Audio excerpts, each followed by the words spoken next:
Hey, Brian Corey with Creative Habitats here, reviewing my ideas with you for what we can do with your pool landscape. So, first thing we've done is we've completed the project. Covered this with I think it was Pennsylvania Bluestone. Right now, you have pretty much a sea of pavers or flagstone over your pool deck. A couple of the things that I've done to break this up. I'm suggesting possibly adding some beds around these posts to have vines going up here. Over here, added in some bed space by the house. And let's move on to the artificial turf. So in this most simple form, you have a square of artificial turf, but we can get far more creative than that. Here are a couple options. So add in here simple kidney shape. There's this kind of shape where you walk off of your patio by your house and then go right into the pool, and you're going across the softer artificial turf. This one is my favorite. And what I've done here is just create a little bit more flowing lines.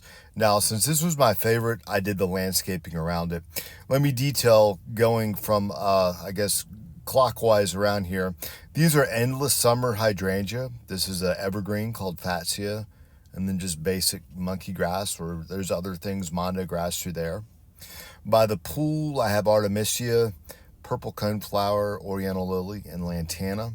I've also brought in some boulders, and the reason why, the backyard, it just invites nature in. You've left so much of nature around here, so I wanted to reflect nature in the rest of your landscape, and that's why I have the boulders in here in these different positions. So moving over here, St. John's wort, Hypericum's got yellow blooms. It's an evergreen. Purple coneflower, Louisiana iris. And then perhaps the most interesting on the post here, I have my first suggestion is a fragrant vine called Passiflora incessans. And then at the base of it, another one called Catmint nipata.